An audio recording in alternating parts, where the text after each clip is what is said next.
Hello everybody, this is your girl Giselle Ureña, and you're now rocking with Revolutionary G-Talk. Today we'll be talking about the importance of not only being physically healthy, but also mentally, and where is your heart standing? Is it healthy? That's the question.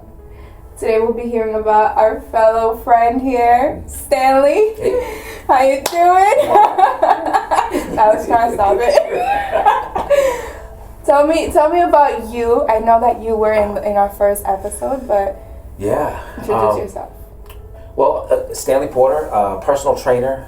Some people call me a motivational speaker / life coach. These are things people kind of call me because, as I told you before, I was a school teacher before. I've done some ministry work. So no matter what I end up doing, I'm always speaking to the total individual. I'm speaking to people being the best that they can be. And so I don't know quite what to call that, but my profession is a personal trainer. But I often find that I'm not just talking about physical health with people. We end up having conversations about their emotional health too. Thank you so much. Well, my first question to you is, why would you tell somebody who knows they want change, they know they want to improve in their life, but they just don't know if they're mentally quite there? What would you say to them? Well, I think that the enemy of progress sometimes is standing still. I won't think about a zombie movie that I watch where, the zombies are outside, right? And there's there's people in an apartment. And one person's like, we should go. The other person's, no, we need to stay here. So, and that's what we're in life. Do we move? Do we go? Or do we stay here? Because to stay here, I don't know what's out there. I mean, I hear the sounds. It's terrifying. Why would I make a move right now? It's terrifying. I don't know what the future holds. I'm staying here.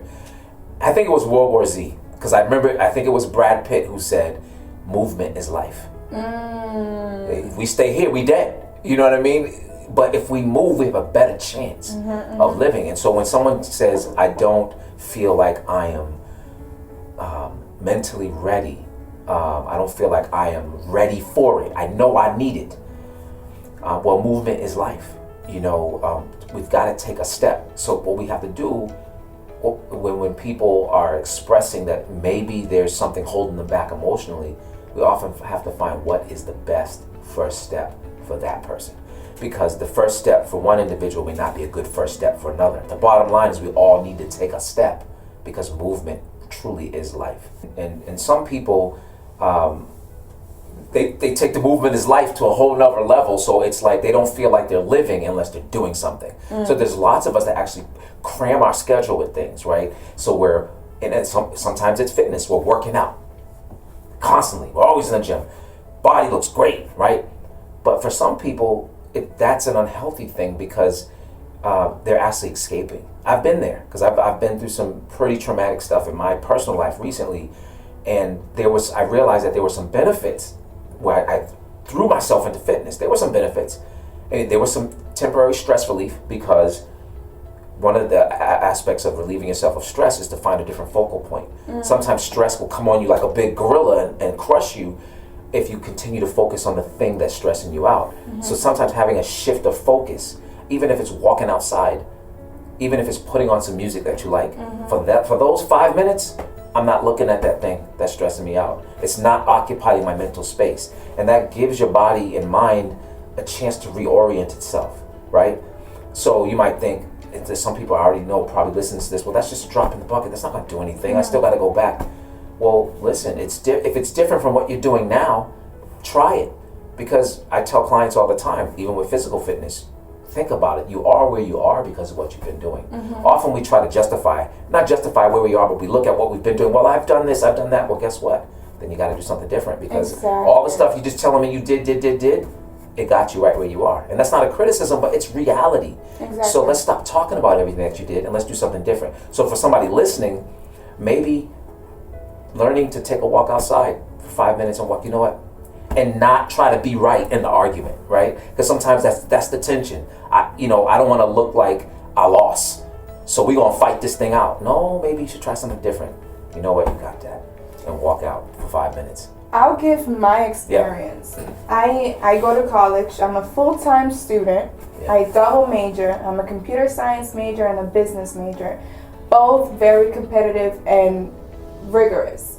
And I found myself, I knew that what I'm doing, yes, is going to take me to the next level in my life where I see myself in the future, but then I wasn't emotionally there. I felt like every single time I was doing a homework, I was just so unhappy and I'll end up in tears. Right. Every single day I wake up for class after class, my lunch break, then work, then do this. Yes, I work out, and working out is my passion. But my mental health and my emotional health wasn't there at all. Right. So what do I know about myself? Is that I love giving. I love talking. That's why I'm talking right now. Right. I love interacting with others and learning about people's experience, their life. I love art too. That's right. So I take at least an hour of a day or of a week to just do something that I enjoy and will get me my spirituality That's right. better and at a better stage. And not only that, I'm a believer. I'm a believer, and I take some, you know that. I take some time to just, if it's to take a walk and just speak to God. That's right. And vent. You know, if you need to vent, don't hold everything in. You know, that's also important. You need to make sure that you talk your things out. If you need to cry, cry. If you need to laugh, you laugh. If anything you have to do, you do it.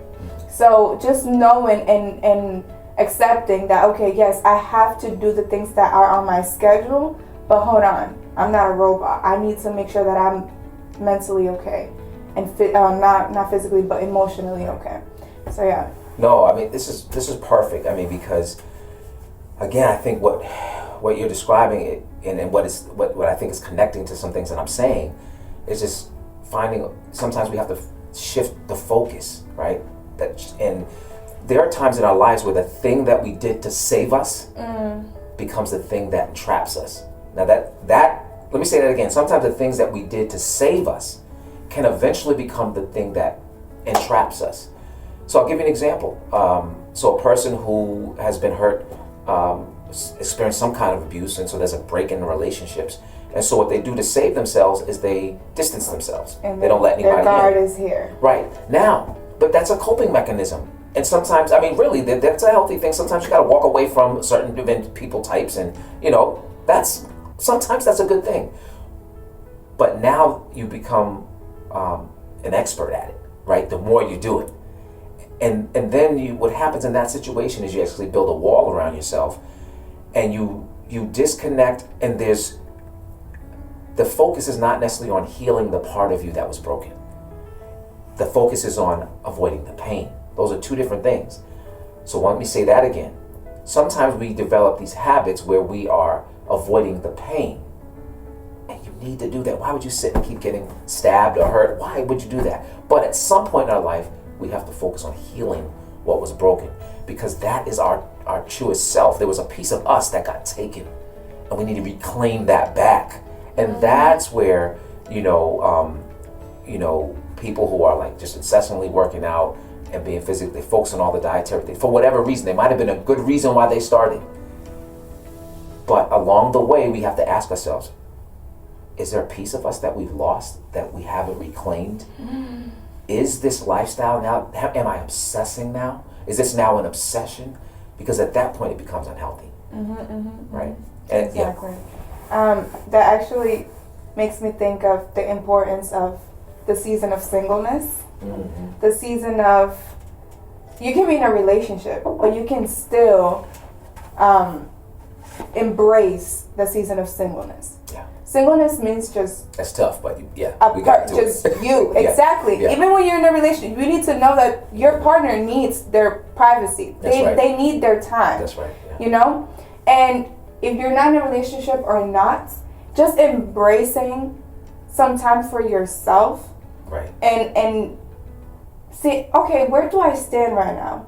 What have happened to me? because there's heritage trauma. Mm-hmm. There is so many things that burden us, right? But how do we take those life experiences to shape our future and our present? Right. So just understanding, okay, I'm in pain right now. That's right.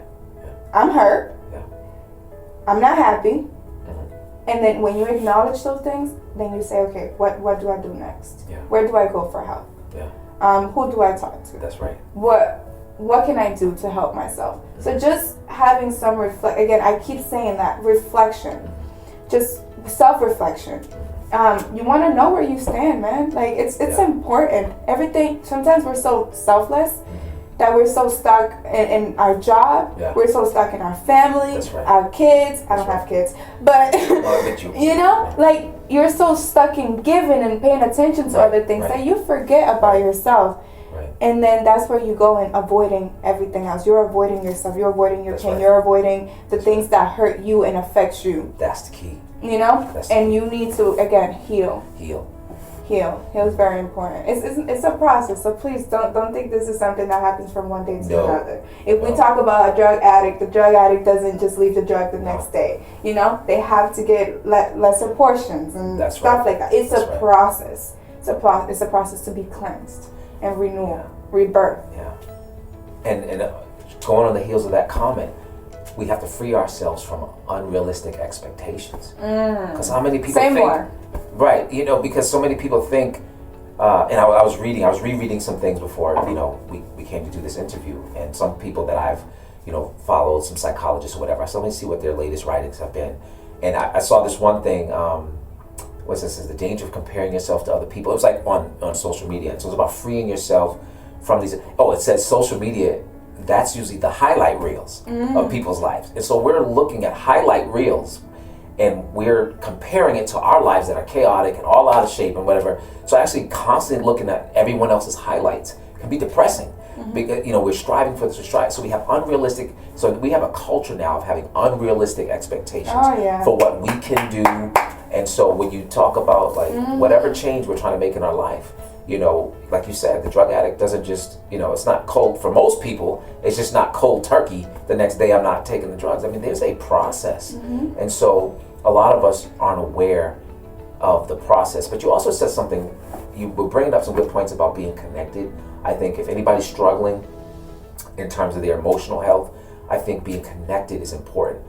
We struggle more in silence, in isolation. I think that is the worst thing that we can do. And again, that go back to what we were talking about. Sometimes we need to separate from people, but when we start doing it too much and we become an expert at it, what we're doing is we're living in isolation. And if we have areas that need to be healed, we're further away from our healing. And we're in this cycle because we're isolated. So, and I'm not speaking from a place of not knowing what this is like. Again, the trauma that I experienced so much trauma, but the more recent, traumas in my life that I experienced, there were people who were reaching out to help me, but I didn't want to be helped.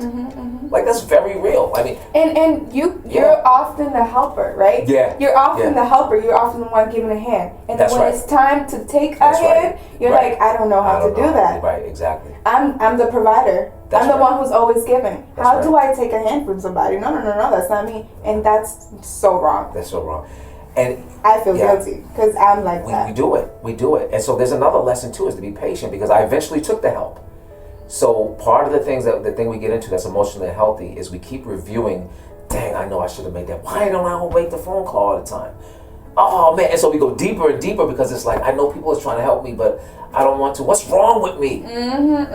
Sometimes it's okay. Like, be patient with it. And that's being, so I think there's two types of people that I think you need to be connected to. One is people that understand you, right? You need to be connected to those type of people. They're usually going to be peers, you know what I'm saying? That you can talk and they're not going to judge. I don't care what it is. Look, I'm going to be real. Like, if you're talking about you feel like you need to kill yourself, you need to have somebody in your circle that be like, I hear you.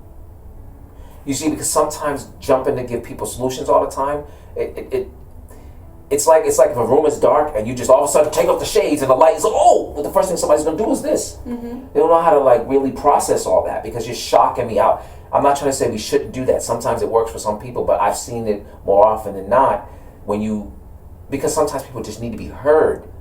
That's the key. They feel shut down and isolated, and having space where they can be like, I really want to, like, I'm just keeping it real. Can I keep it real? Like mothers, if they want to like bust their kid in the face, like I'm not trying to say, I'm just saying you need to have somebody in your circle that you can say that to. That's not going to be like, look like we need to file a exactly. Right. And I'm not advocating letting people run amok with their emotions, right? Because we all need help. But what I am saying, and this is going to help somebody, is that you do need to have those people in your life that you can say, this is how I'm feeling, and it's an understanding voice. That's why they have hotlines. You think the people at the end of the hotline every 5 minutes are jumping in, well, have you tried this? Well, have you? No, they're listening to people. They're letting people know that you matter, right? And that somebody cares about how you feel.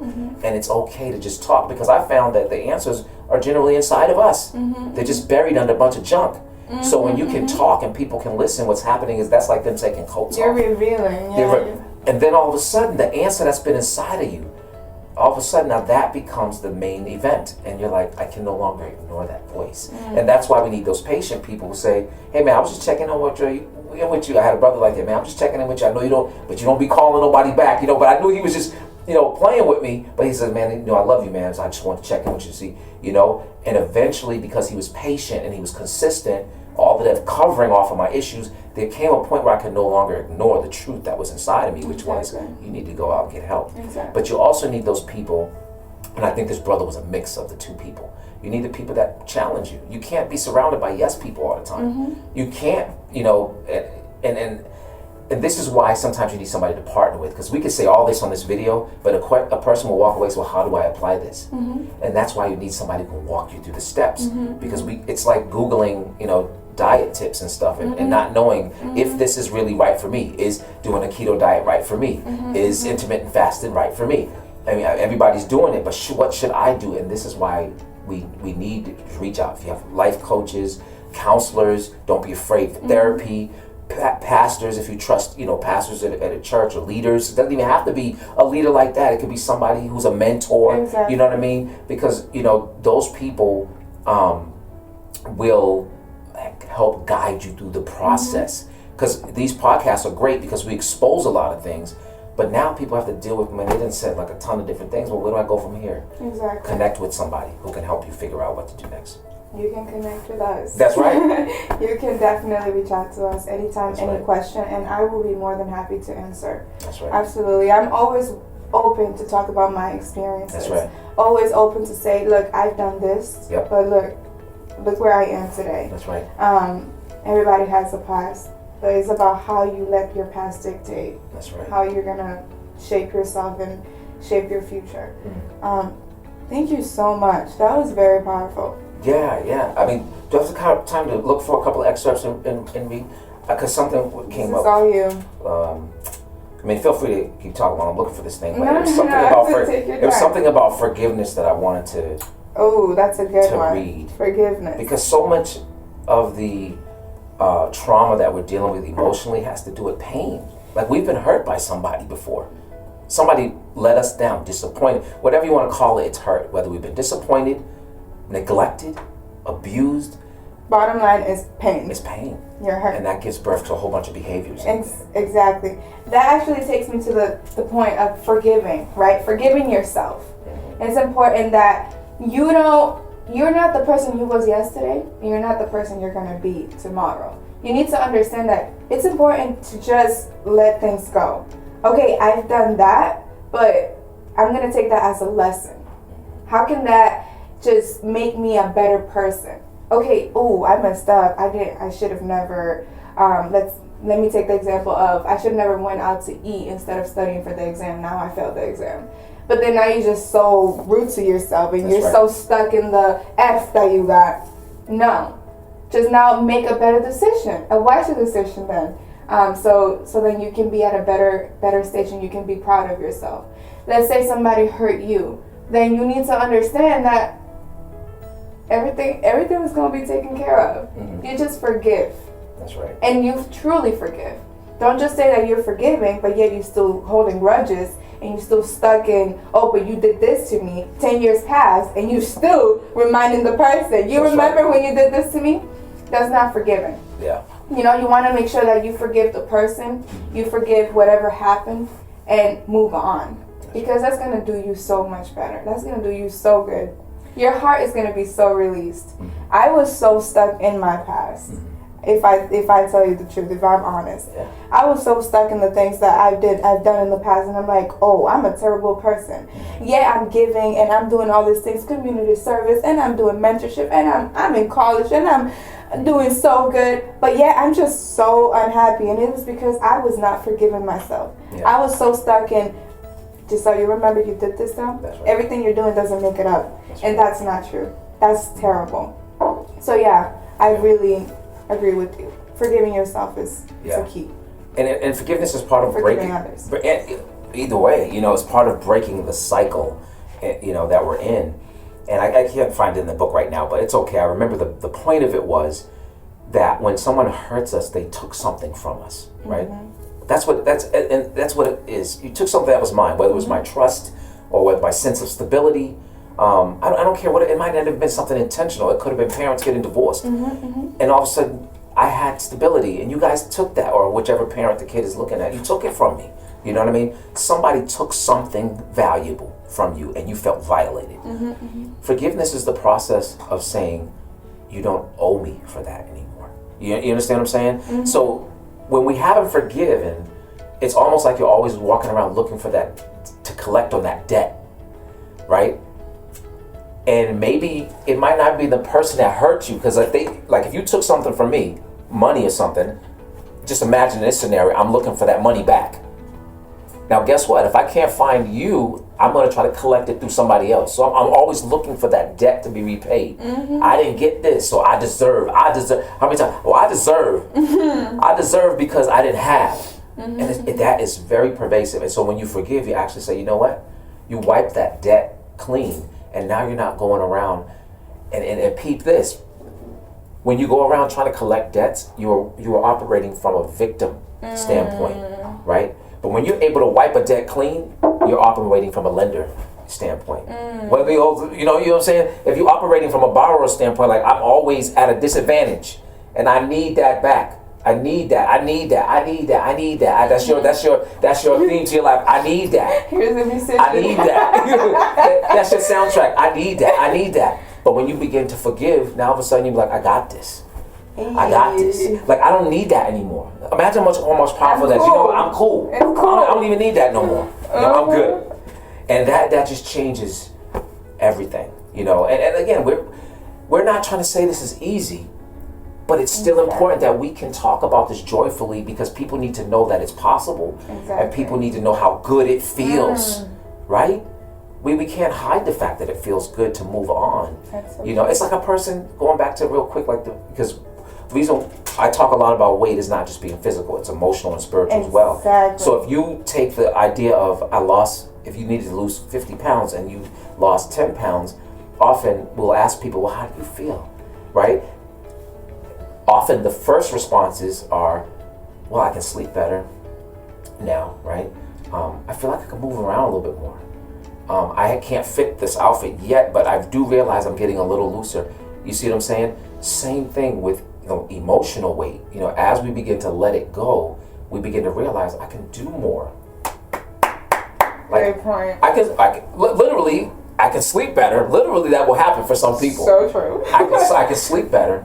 I can actually move better, and I can do more because I'm letting this stuff go. So my encouragement again is to find people that can help you. Don't be isolated. It takes a village. Do not stay isolated. It takes a village, absolutely. You cannot do everything on your own. You can tell yourself that all the time. Oh yeah, I got this. No. Yeah. And you talk about the spiritual piece too, and I think that's very important. There have been studies that show that people who, and this is very interesting, and I couldn't find it in the book right now, but it's in there, a reference to this study. And remind me, I can come back and I get the study to you. But they found that people who practice, no matter what faith, who practice their faith outside of their religious organizations at home are healthier than people who don't. Notice I didn't say people who go to church, because that's not the same as practicing it at home. You see what I'm saying? You can go to church, but are you practicing forgiveness? Are you practicing giving? Are you practicing, the things that you learn about? The studies have shown that the people who actually go but practice it outside of the temple, they're healthier than other people. And what we don't want, and I think you'll agree with this, what we don't want for people is to end up being super successful in the gym, super successful in their careers, and have this question: who am I? I don't even know what my purpose is. And I deal with people like that. Very successful, very intelligent, and have achieved great things. And I'm sitting in sessions with them and I'm like, but I just feel this emptiness. I don't, they've lost touch with who they are. And I think when you focus on your spirituality and your emotional health, that's the part that becomes complete. We lose track, those things that the pursuit of happiness becomes what we think is our happiness, but it's not. And sometimes in the pursuit of it, we lose pieces of ourself along the way, because there's sacrifices. In order to pursue it, we have to make sacrifices. You can't escape that. You must sacrifice in order to get something. But be careful that just sacrificing yourself doesn't become your way of life to the detriment or at the expense of you knowing when you need to refuel, when you need to find yourself, as you said, take that walk or pray, because sometimes the pursuit of happiness, we end up sacrificing too much. I can understand sacrificing going to the restaurant to eat out. I can understand sacrificing going out to the club. I can understand, but the things that make the healing time that I need, now when you start sacrificing that because you think because you take a nap you're not going to be able to make this report pop, or you start sacrificing that time in meditation because I got to keep up with the joint, now we got a problem. Don't sacrifice yourself in the process. Understand when you're sacrificing yourself. Exactly. Can't do that, because then they know you, then something gonna get done. I like that quote. Understand when you're sacrificing yourself. And, I get it. And maybe one of the things that we need to say in this podcast, if this is resonating with anybody, maybe perhaps what they need to hear is that you're valuable. We can say all this stuff, but maybe the people need to hear you are valuable. You're special. You are not the sum of all the negative things that have happened to you. That is not who you are. You are destined for so much more. You are greatness personified. You are the best thing since sliced bread. You see what I'm saying? That's right. There's some people that wouldn't even know how to handle that, because I don't remember the last time somebody told me I was beautiful. You know what I'm saying? But that's what you need to hear. That's love. That's you need true, to let because love you in. can work out all you want. You can be living this perfect life, quote That's unquote. Right. But then you're like, wow, when was the last time somebody told me how valuable I am? That's right. And that's why sometimes you're just emotionally so unhealthy, because you live in this perfect life, yet you're just miserable. That's right. So yes, you matter. You matter. You matter. That's You're right. important. That's right. So find your purpose. Find your purpose. What's your gift? What's your gift? What are you gifted for? Everybody's born with something. That's right. Something that you can do, I cannot do. You know what I'm saying? Or something I can do that you cannot do as much as you try. So find that. That's good. Find that. Because if you're really good, really good. What's his name? Steve Harvey. It's Steve Harvey. Yeah. This is something he said. He said, if you're good at making pie, if you make the best pies, then you make the pies. You know what I'm saying? If you're the one that you can cook the best pies in the world, then that's what you're supposed to be doing. That's right. Instead of being at a 9 to 5. We make so much money making chicken. We got Popeyes, we got KFC. We pay money for chicken because people make good chickens. So if that's what you're good at, then you're supposed to be making chicken. You're not supposed to be unhappy and miserable at a job that you're just absolutely doing it just for the money. Yep. Find your gift. Find your gift. Find your purpose. That's right. Thank you so much for tuning in. Thank you, Stanley. Thank you. It's always a pleasure. The high five. Yeah. Thank you so much. Bye-bye. We have come to the end of this episode, but please stay stay tuned for the next one. And thank you. I hope you enjoyed it. And any feedback you have, please leave it down below in the comments. Thank you so much.